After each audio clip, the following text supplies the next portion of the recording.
Hello and welcome to the You podcast. You is for your own utopia. And that is what I want to help you create. And I know my guest does too.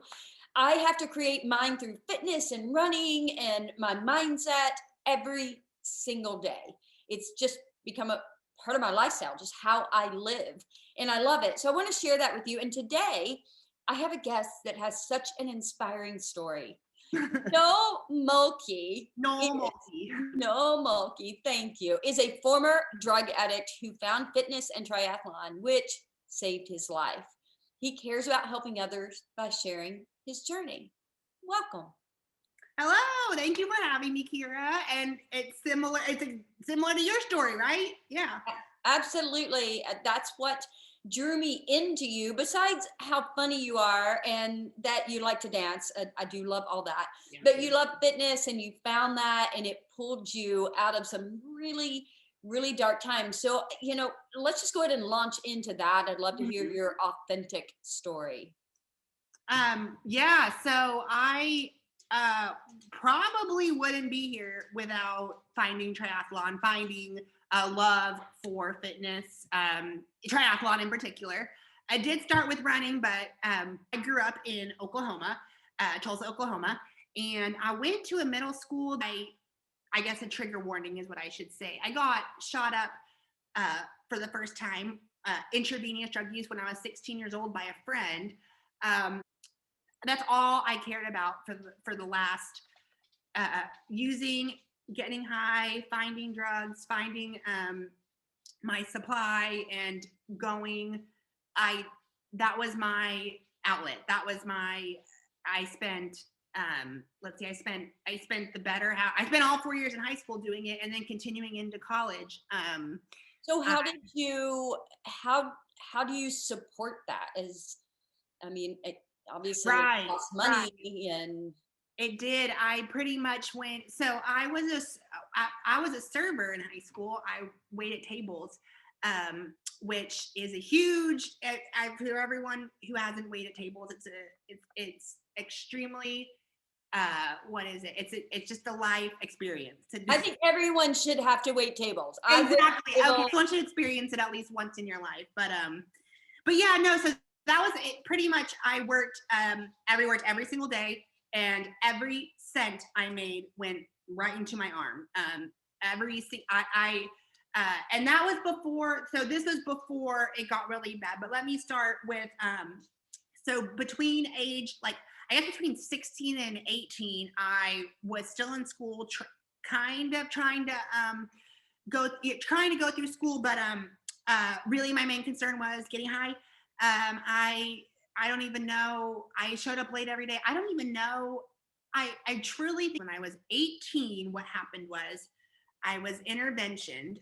And for people who don't know what it is, my family actually staged this intervention, which I woke up one morning and had no idea this was happening.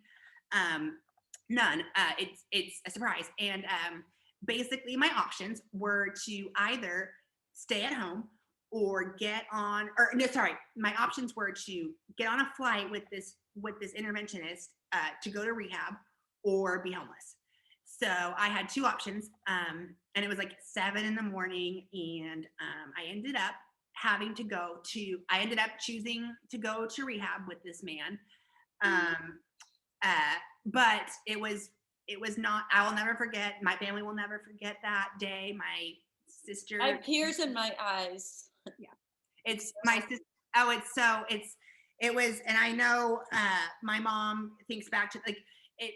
Well, it's not the end yet, but I know, but I'm still like, okay, one step. Right. And I know that was hard and it was scary for you because, as you just said, you're probably, you're not thinking about that. You're like, no, I want to get high again. Like that's where I'm going. And that was probably just really hard. If I wanted to walk out of the room, the guy had to follow me they kind of make sure I wasn't going somewhere. I wasn't going to like the closet to get high real quick, or it was just, my sister had come home from college specifically for this. And that was like, welcome home. You have to give your brother an intervention. It was kind of it was kind of the end to a really dark, not the end, but it was kind of at least giving my parents, from their explanation to me, was giving them some reprieve. I got on this plane with this man, and so that takes me to rehab. So I'm like, I remember one of the biggest things was I was so fixated on my routine to get money, to get drugs. One of the biggest things I said was, I'm going to lose my job, which is just as, it's just a serving job. I was just so mad I was going to lose my job because that was the only method I knew how to get money at the time. And it's just crazy how the mind is just so focused. Like I had not gone a day since probably like 2 weeks into my freshman year in high school. So I guess 14, I had not gone one single day without putting some type of mind-altering substance into my body. My rehab was in Florida. I spent from September to like the end of January there. So I have like the record of like longest stay there, like 4 months. I have the record for the longest stay in this rehab. It was like 4 months or something. Typical stays to rehabs are like 30 to 90 days, but I stayed whatever 4 months is. So a little over that. And did you decide that, or somebody else was deciding that, or it's based on your progress and your behavior? How does that work? Really good question. That's a really good question. I was actually kind of all of it, kind of mutual. Like at first I went from like not wanting to be there to absolutely like not wanting to leave because I was making friends. I was very clear-headed. And one thing about getting off of drugs for the first time after a long stint is your emotions come back like crazy. Like you're just always up and down, or at least for me. And this is what they said in rehab. They're like, you're going to have a lot of emotions. And they're right. You, all your emotions come back. I met so many people there that I was like really good friends with because like, I guess it was like, we had nothing to do but be friends with people. That's a very good question. Yeah, no.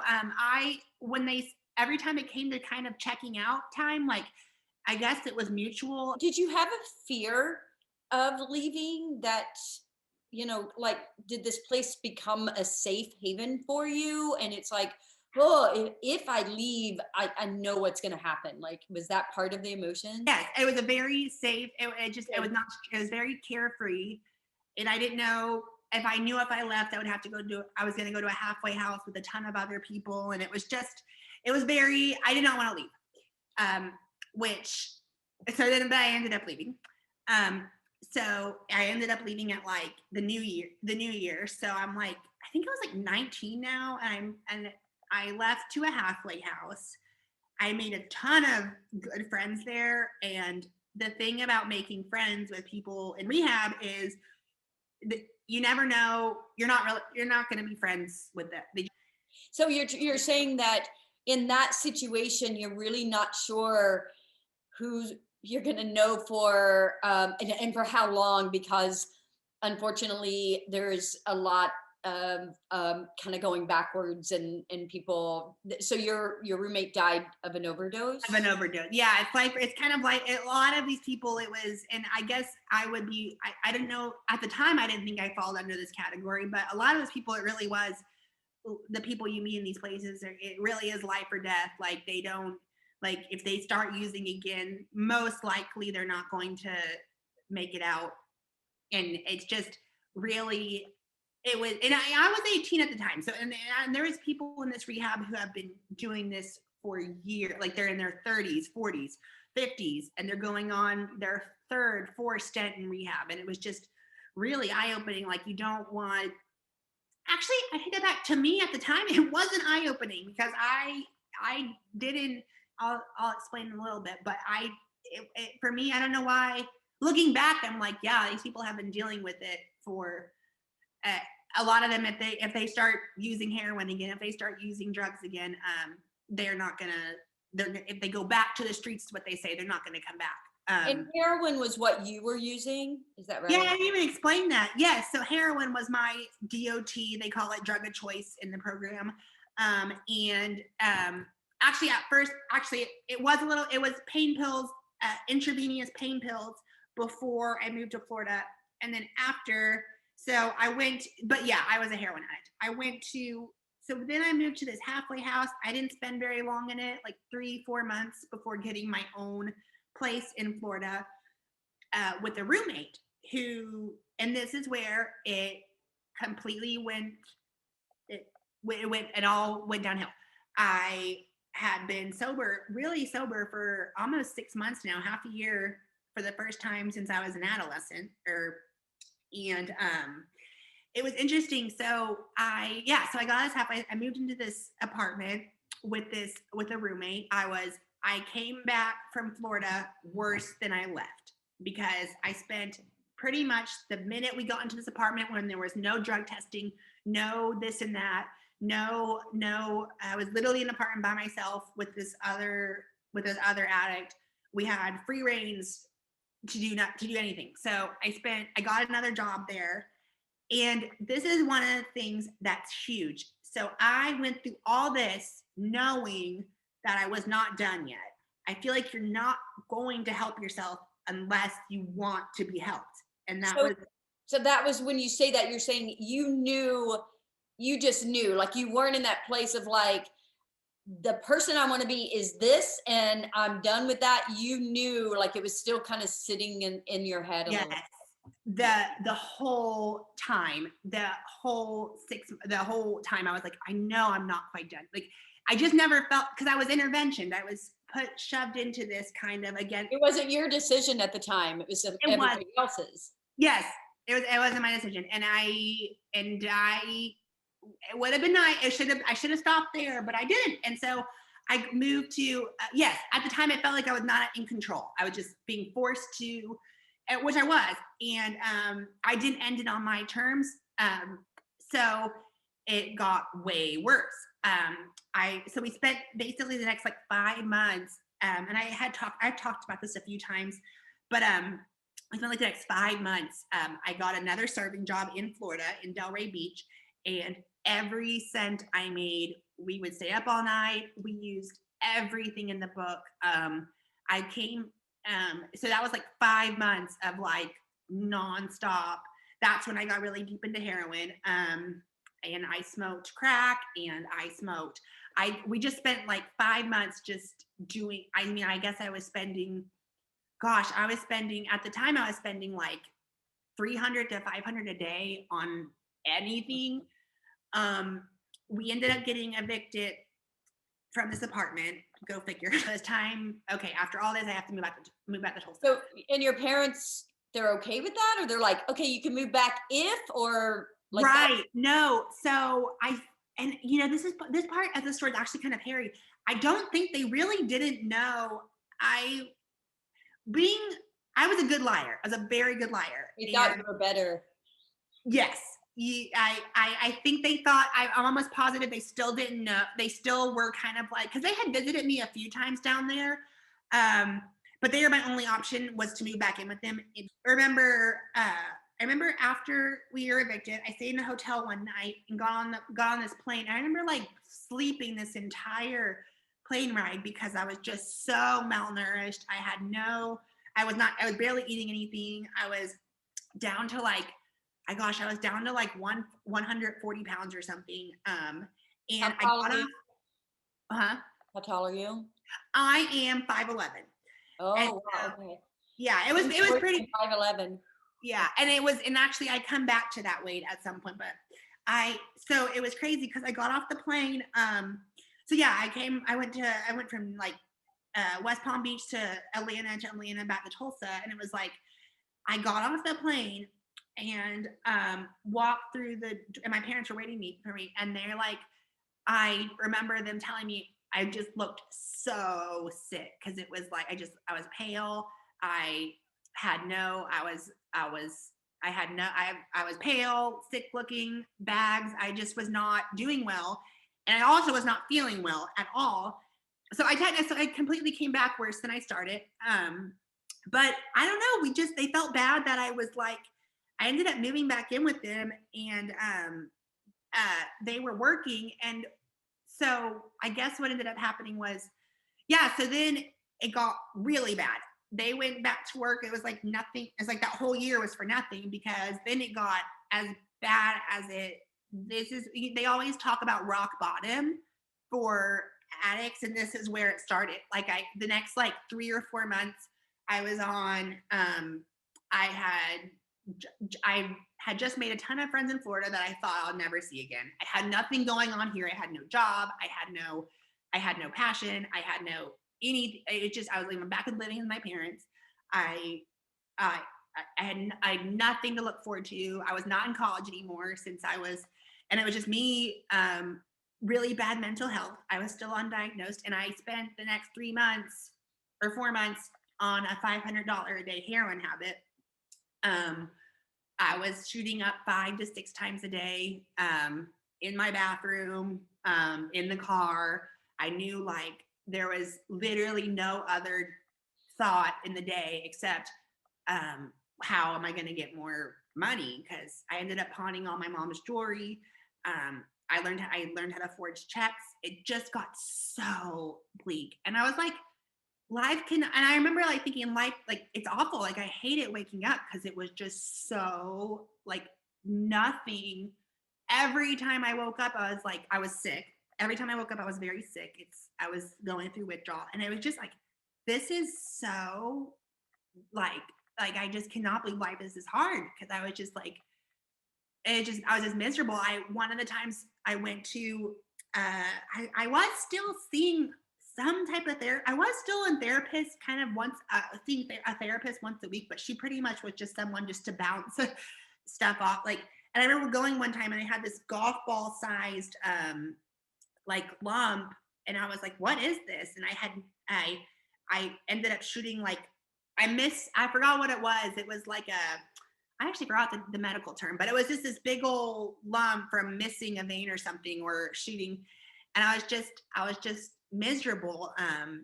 And one of the darkest days was when my mom, she found out all her jewelry was pawned, like her 30th, like obviously in the back of my mind, I knew it was going to come to a head at some point, but she found out like one of her, like her 30th anniversary earring was pawned or something, and I'll never forget her screaming at me and like absolutely devastated. We had to go.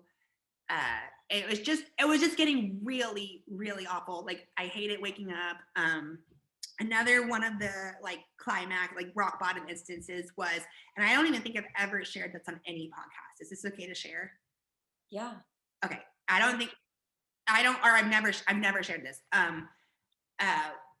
But so it was literally like that night, like that day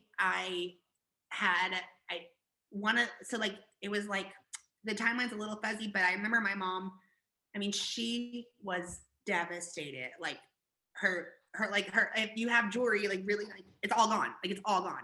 Well, and she's hurt, like it's a lot of things. Yeah. Yes, just absolutely. Like I mean, I'll never forget her. That was like one of those that is like burned in my brain, her face but so another like it was like the next day or something. For some reason, this all seemed to happen within a week. A friend's house. And it was my only person I could get heroin from in Tulsa. And I don't know why I was just there. I think because I was a very individual. I wasn't that we are way past the party stage. I would get it and come home. I would just do it by myself. It's called I don't know what it is, like a solo user. I didn't, this is not partying. We are not, but I was at this person's house, and this guy, who rarely uses heroin, wanted to try it. And this one lady injected him, and he proceeded to overdose right there. You could hear his breath, like it sounded, you could tell his lungs were stopping. I remember he was dying, and I had to put him on,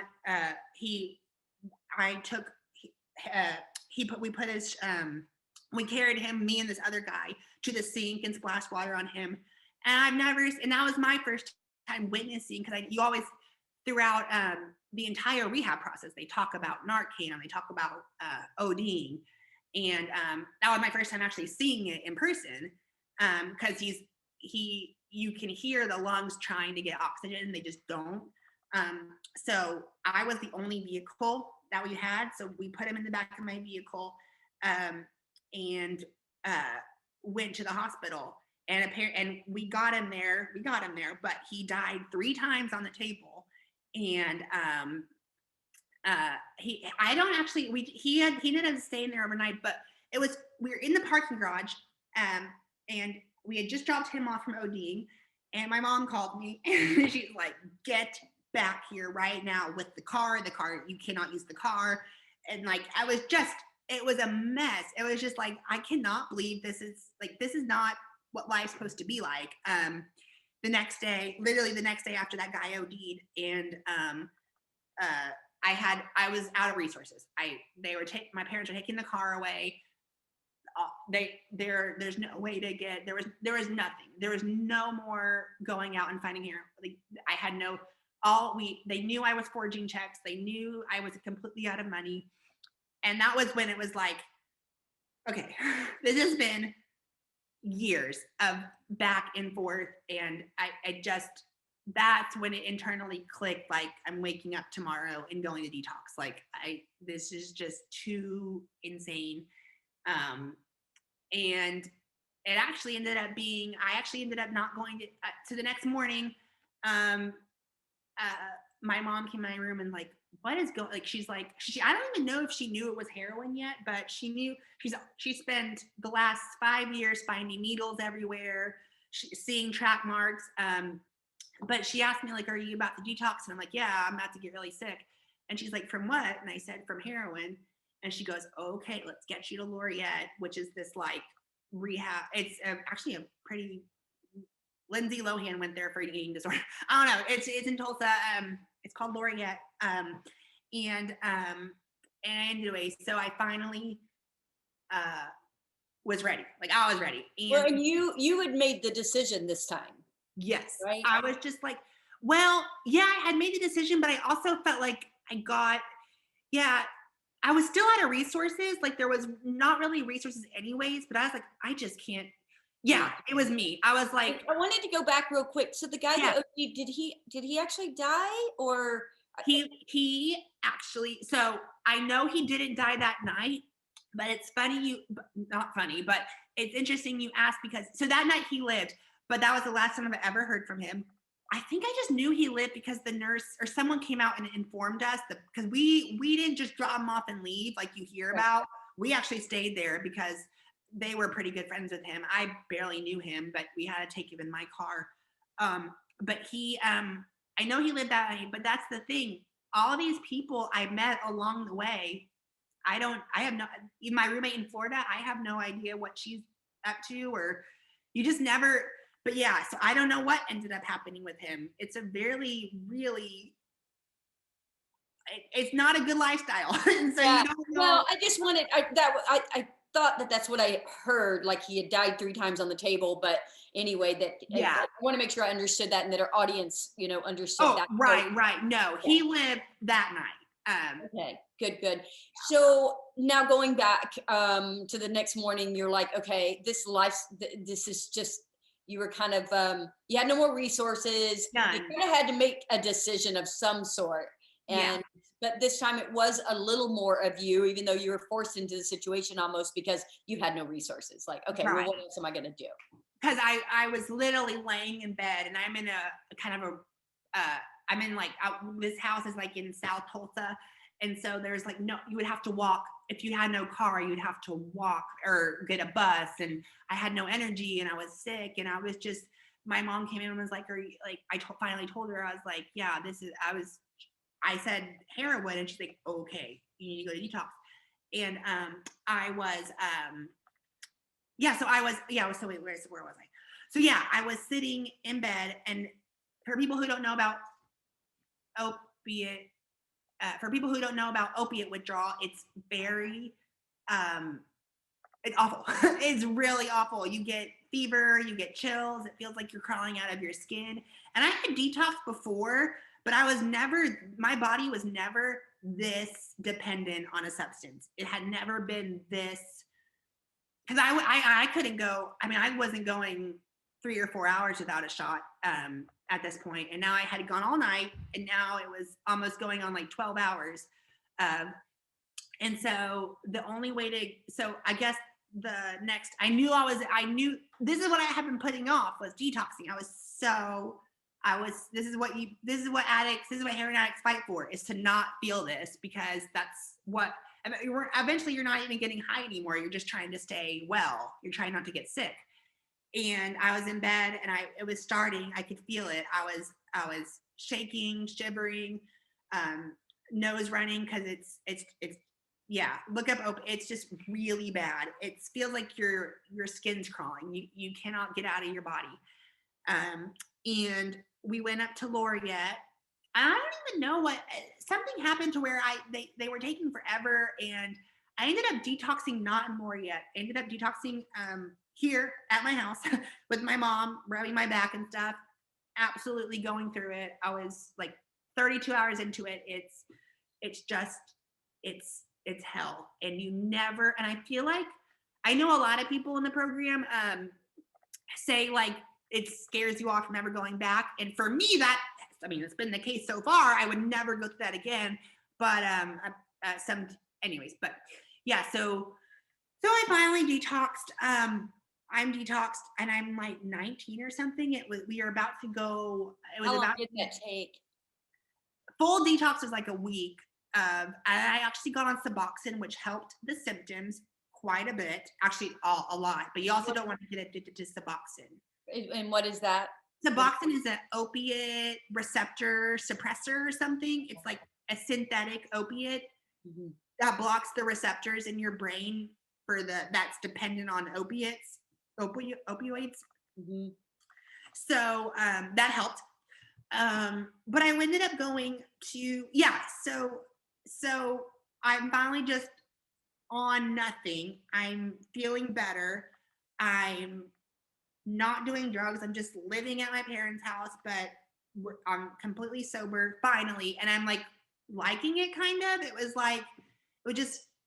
nice to be normal. I was smoking cigarettes still and not taking care of my health at all. I smoked cigarettes. I ate a ton. And so this is where, now we're getting to where fitness kind of comes in. This is kind of where it started. So I'm like, I think I was like 20 years old. The timeline's a little fuzzy, but so I started actually gaining weight, because a lot of it's actually pretty well known that in the it's just a side effect. A lot of people who get sober just gain a lot of weight because they're replacing their stuff with food. And for me, I started eating a lot, not exercising, and I started gaining a lot of weight. And I actually was drinking too, a lot. I was drinking alcohol, but that never seemed to be a big issue. It was really just, but alcohol makes you gain weight also. And so I went from my heaviest, I was 198. So I was like, I went from like 140 to like 198 pounds. And on me, that didn't look, I don't think have you ever seen my transformation photos? I wasn't like obese, but I was heavy, and I hated the way I looked. I hated the way I felt. I actually made a TikTok about this. If people have seen my TikTok, I had these jeans, and it's so cliche, but I had these jeans that we had gone on all these vacations with. Like, it was like my travel jeans, because I bungee jumped in them, I skydived in them. We went to different countries because we traveled a lot as kids, and I always had these jeans. And I tried them on one time. It was like around Christmas time, and they did not fit anymore. They did not close. And I know that's so cliche to say it's a pair of jeans that did it, but it was just like, something about these jeans are very sentimental to me. I love them. No, even with where we are today, and people have been staying home for a very long time, I keep telling everybody, try on your jeans, because yes, spandex. Yes, they don't. And I was like, that was a huge wake-up call. And I was just like, whoa. I also, and like I said, I had grown up somewhat athletic. I never wanted to be, I was very self-conscious about being overweight. I just did not want to be, I don't know, that really hit home. I was just like, wow.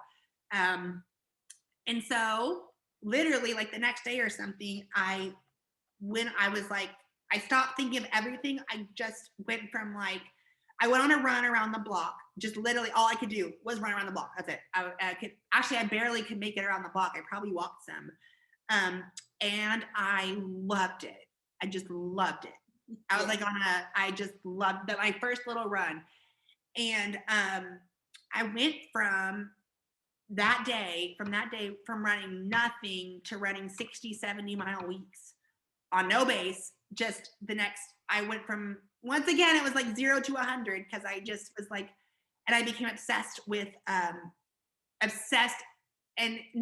actually said this before, not in a good way of being skinny. I went in 4 months, I went from right then and there, I went from 198 to 139 pounds.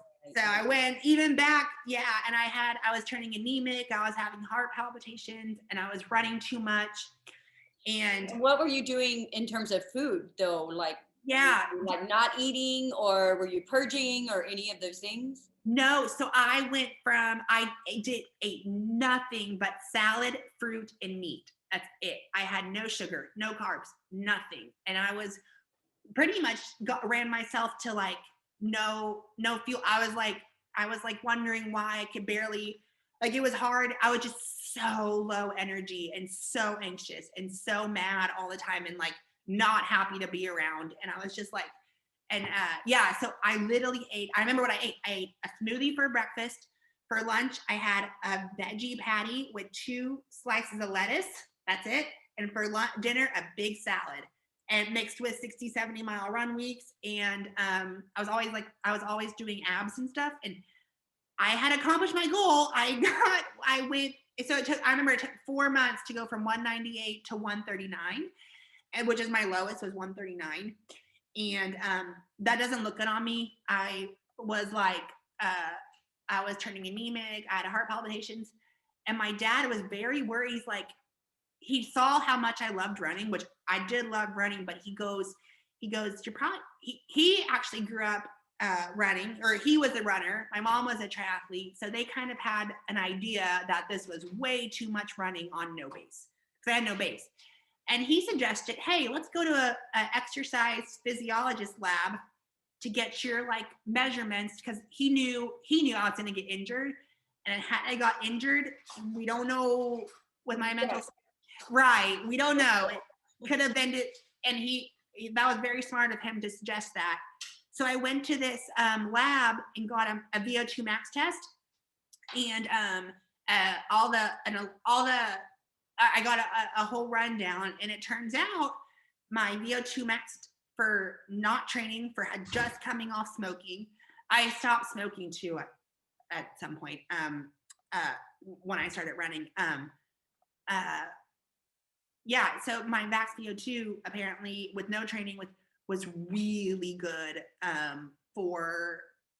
Was really good. It's real. I was very high, and my dad and mom had dabbled in triathlon. My mom was a triathlete. She had won stuff, and my dad had a bike, and he just suggested, instead of running so much, along with the sports physiologist guy who was there, we all kind of knew each other.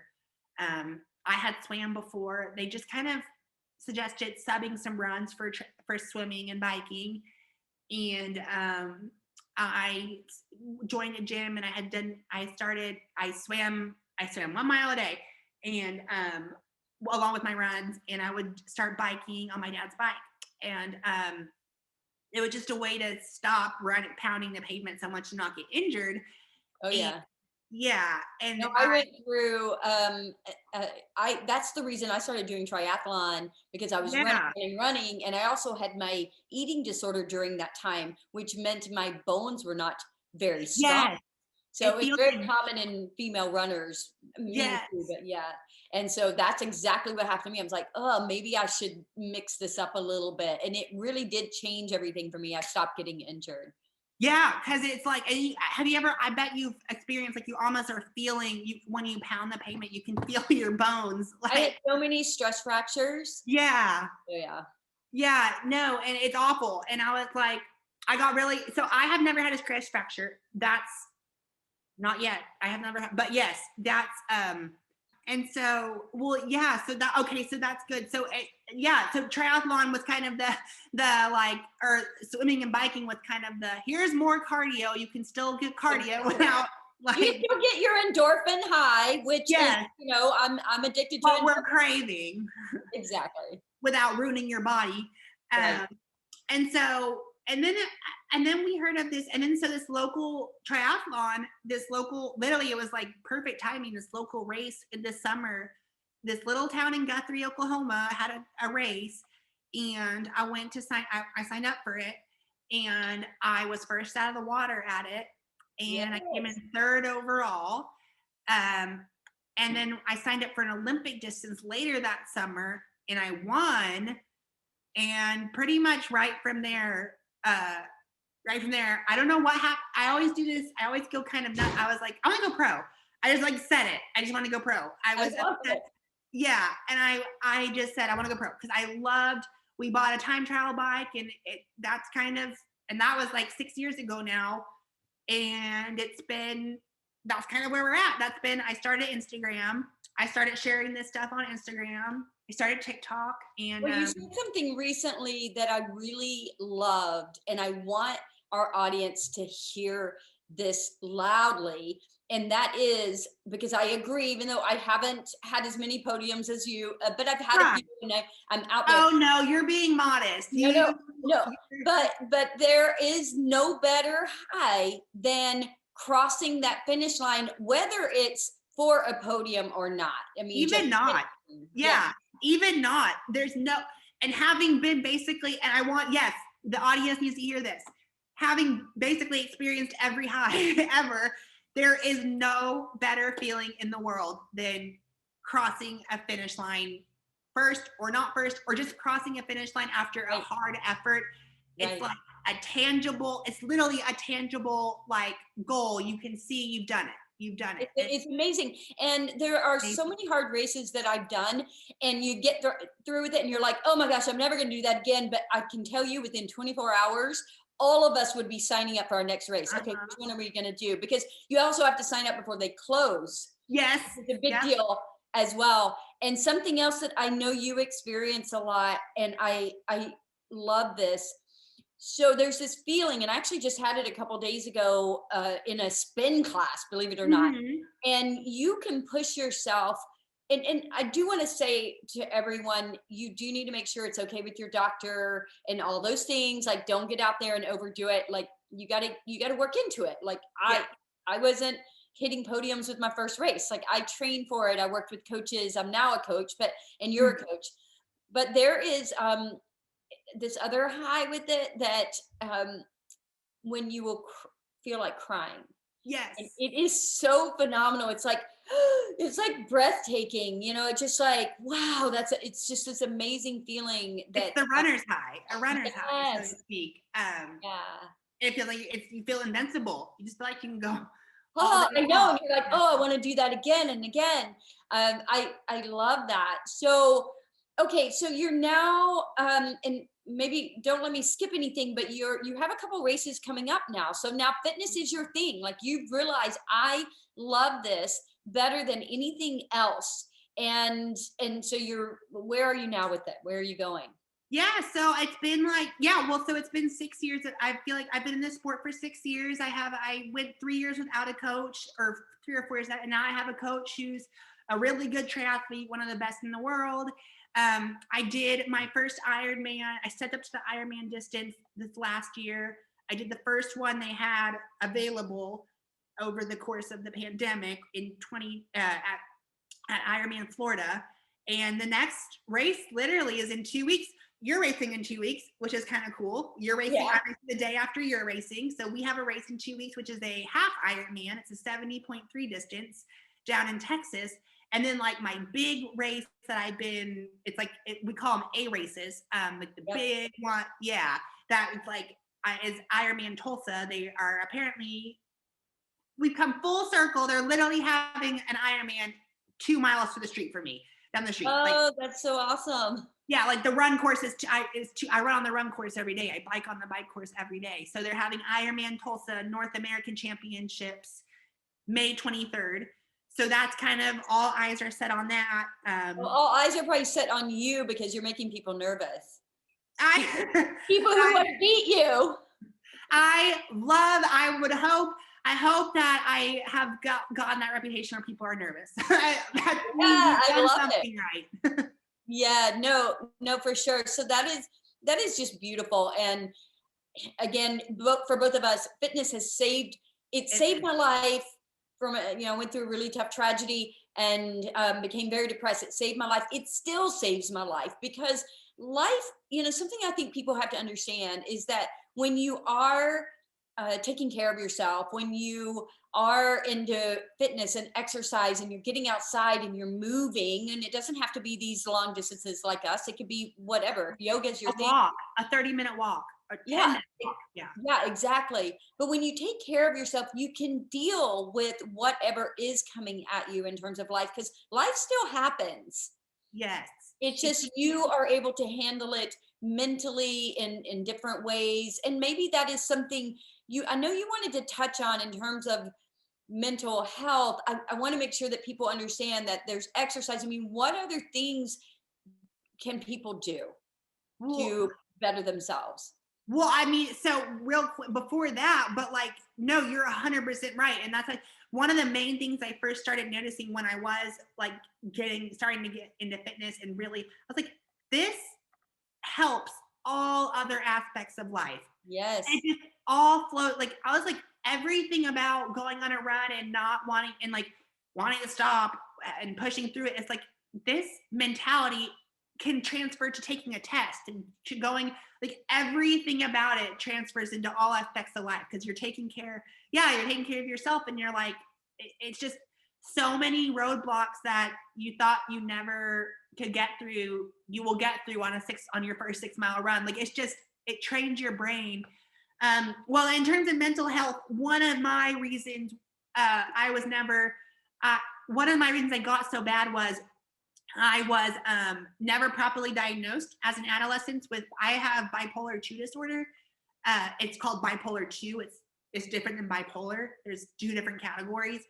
And I just wanted to say, so one of my things was I was never properly diagnosed. I'm on medications now, stable, but exercise and fitness and running and endorphins, there's out of all pharmaceuticals, out of anything, it's the number one medicine the world has to offer. 100%. It's just the number one medicine. I stand by that.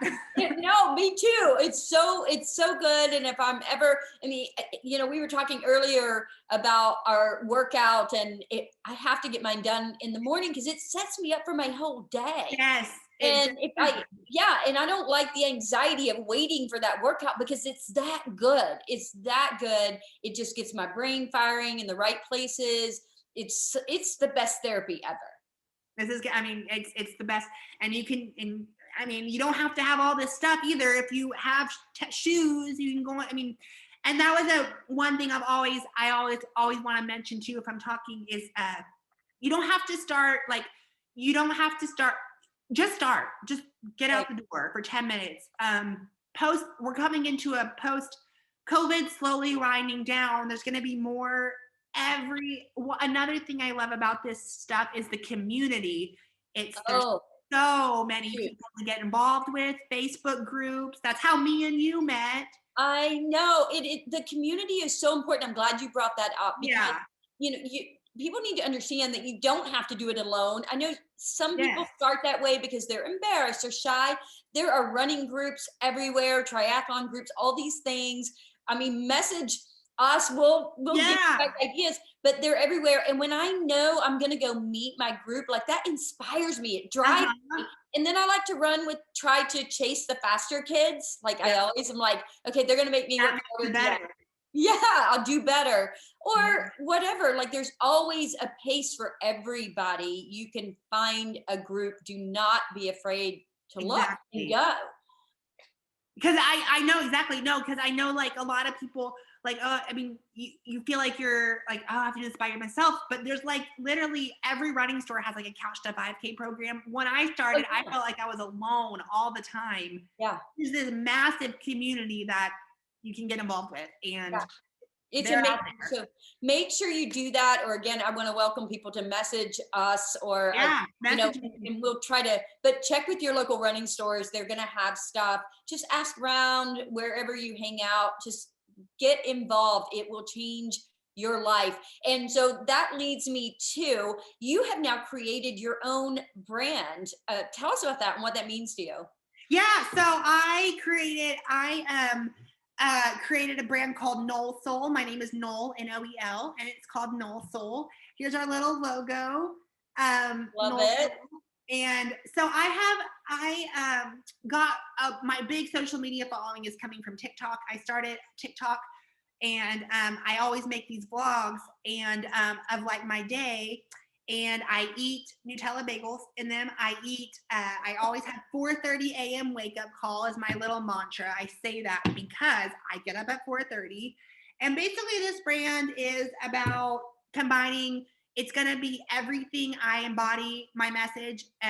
The message I want to share is combining mental health, physical health in support of changing your life. And it's all just fun. I love the color yellow because it means happy. I love the sun. My twin in Boston, I had them draw these cartoons. I literally had them draw, like, these are just their cartoons that they drew. And it has on the bottle. And it's just, right now, it's just merchandise, but it's a start. And yeah, and it's just something, it's something else besides, because I always like having projects, and besides just training, it's something to kind of take my mind, and I've done pretty well so far. We have hoodies, we have t-shirts, and we have bottles. So Okay. So real quick though, did you say twin? my twin, yeah, they are I have a twin. Oh, sister or brother? Well, so they are non-binary is what. Okay. Okay, so non-binary is well, so they were my sister. They were my sister. But they are now a they, is their Gotcha. pronoun. I got you. I understand. Okay, perfect. Yeah. No, that's awesome. That's really cool. And so, and I do want to also mention, you guys. Wait? When did you start on TikTok? May 2020. Yes. Okay, over 500,000 followers on TikTok. That's amazing. Well, not to mention your Instagram is strong. Everything is strong, but TikTok kind of seems to be your jam. It's the big it's the big one, and it started, and I'm so grateful for that platform because I've been on Instagram for years, basically since it started, and I've always been kind of around Facebook, but TikTok was basically a direct result out of quarantine, out of something to do from quarantine. Yeah. And drinkers are like, oh, nothing to do, it's gone. And it has changed my life. It's the reason all of this is happening. It's the reason and now I'm on YouTube too. So I'm going to start making, I have a YouTube channel, but I'm full-time social media. I love it. And well, yeah, we want more of, you do have a lot of comedy, so keep that coming, because yeah, literally laugh out loud looking and like, that is so funny. It's just, you have a great sense of humor, and you're inspiring so many people. I do want to share something else though, real quick, that you do or care about, and that is, I think you've done a few trips to Nepal for Habitat for Humanity. Can you share just a little bit about that and why you care about that? Yeah, so right before COVID hit in 2019, I reached through Instagram. Once, pretty much everything that's happened was through social media. My friend Nari, who is a Habitat for Humanity, people have heard of Habitat for Humanity. It's these trips you go on. You can just sign up for a trip, but they take you to these really, really remote locations. And you work in a team, and you build what they need you to build for I've been on 2 so far. I went to Nepal. I went to Nepal in 2019, this really remote area of Nepal, to build a house for an older couple way up in the mountains. And I met like people who volunteer for stuff like that are pretty cool. Like they're just amazing people. They just in a week I'm lifelong friends with them just because. And then the next time I further in the year I went to, or in December of 2019 I went to El Salvador and did another volunteer trip. But my point is, those are, yes, that's something.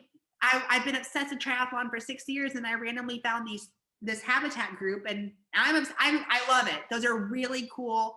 Total at like 180 of my other stuff. But if you ever want to go to some remote area and just kind of, it's hard work. You're not vacationing. You're literally building, mixing concrete and stuff. I love it because another really good point. Exercise is super important. It really helps, with your mental, your physical, your everything. But one of the things I've tried to encourage people who are going through or have gone through something really difficult, when you get out of your own head and you start to support other things, it changes you, and it will help you to stop playing these like stories over and over in your head and getting into this negative mindset. It shifts everything. So I think that's a beautiful example. Right. It's like you're totally for a week not about yourself. You're totally for a week focused on, or a day, just it's like takes you completely outside of your world for a little bit. Yeah. And that's very healthy too. It's so healthy. I started a foundation in honor of my son. And that was just so important and helpful. I had no idea it was going to be therapeutic, but it was, because it was all about helping other people. And again, that's what we both are doing today. I love this so much, and I could talk to you forever and ever and ever, but there's a couple more things. One, I do want to step back and apologize in regards to your twin. I appreciate you correcting me on that. That's totally fine. I think out of habit, we say he and she, or sister, or whatever it is. And I just want to thank you for that, because I think that's very important in our community, for correcting me on that. And no, and I grew up with it. So it's taken some getting used to from my end too, because I grew up with a sister for 23 years, but they are not, and it's really cool. They got married this last year over COVID. They're in medical school, and they got a residency in Vermont after going 4 years to medical school. So they're going to be a psychiatrist, which is really cool, because it kind of, they grew up having to watch me suffer with mental health, and now that's kind of their passion in life, is helping other people. They're gonna help addicts. So I love that. Oh yeah, this is so. But don't worry about it. You didn't. Yeah. Well, thank you for sharing that. I'm just getting chills from all of the goodness that's coming out of this, because again, I want our audience to understand that if you can take care of yourself and get involved in these positive things, it's not about sweeping everything under the rug. It's just about, you can have awareness of your emotions and things you feel, but then looking towards these, more positive approaches, being around positive people. What's something I can do to help others? It's huge. And I love at your young age of 26, how much you're doing. And I'm just so grateful for you. And I know everybody feels the same about you. So yeah, no, it's huge. Okay, so I'm going to list out where everybody can find you. And I do believe you do coaching, right? I do coaching. Yeah, I coach with a group, but yeah, I can coach. I'm a coach, kind of. Yeah. Right. So if somebody wants to work with you as a coach, how would you want them to contact you to do that? Through that website? I think there's a website for that. There is a website, but literally the best way to reach me if you want coaching is just DM me on Instagram. Okay, perfect. Yeah, just DM. And my Instagram is just my name, and you have all my stuff. Yeah, I'm gonna list everything when I post this on the podcast. We're gonna have obviously the audio, but we're also gonna have video for everybody who wants that. So I'll be working on all of that and the editing and whatnot that might be needed to prepare that, because we have limitations for Instagram. Has to be an hour, and we might be cutting that close. All right, so there's two more things I want to do. One is, if you could just share 3 pieces of wisdom or advice or recommend whatever it is, what would those 3 things be?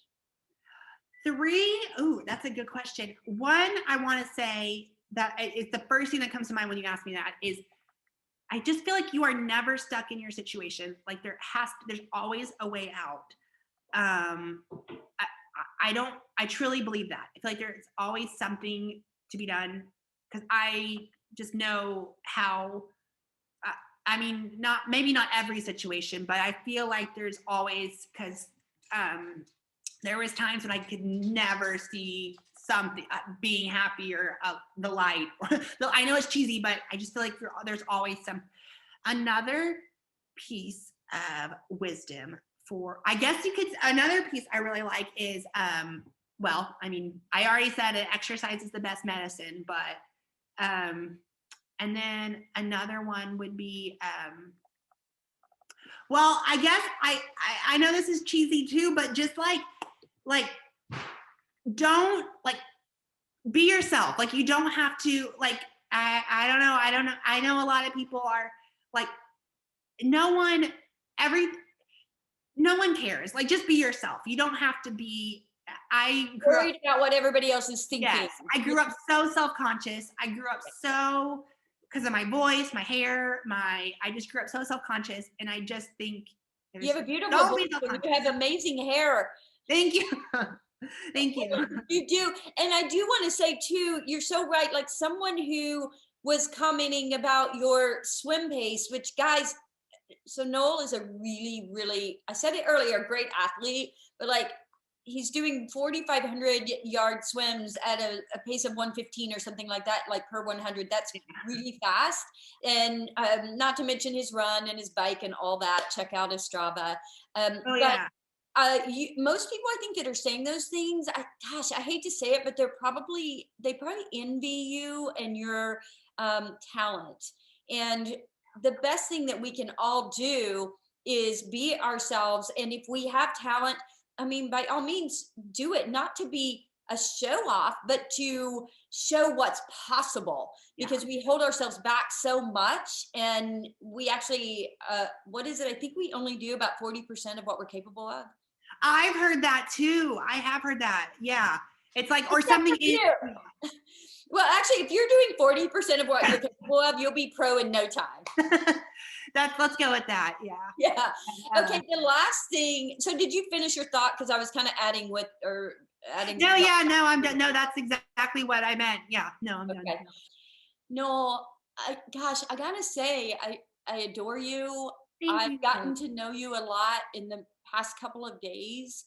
And I hope that this is just the beginning of a wonderful friendship with you. Yes. I love what you're doing for other people. It's amazing. And that's what we're here to do, is inspire others and live the best we can. And you're doing it. Thank you. And so are you. And actually, I am very honored to be on this podcast. And I know you have a book that I cannot wait to read. Thank you. Yeah, no, and I cannot wait to come visit you. Yes, you're gonna come see me, and you're starting to write your book, right? Yeah, you've inspired me. Kyra has inspired me to start just every day, 15 or so minutes. Yes. Sit down and just kind of grind it out a little bit. Yes, I'm inspired. Write whatever's on your mind. Whatever's on your mind, or if you prefer to video, you could video or do audio. If that's a good idea. If you're good at that, just do that. But then save it somewhere where you're collecting them, so you're not like trying to find it. Like get in a habit of where you put the information. That is such a good idea. See, I know that's So I guess I'll be writing a book at some point. Yes. So stay tuned. Well, thank you so much for being here today. I cannot wait to get this posted so that we can inspire others. That's what it's all about. I love you, Noel. Thank you.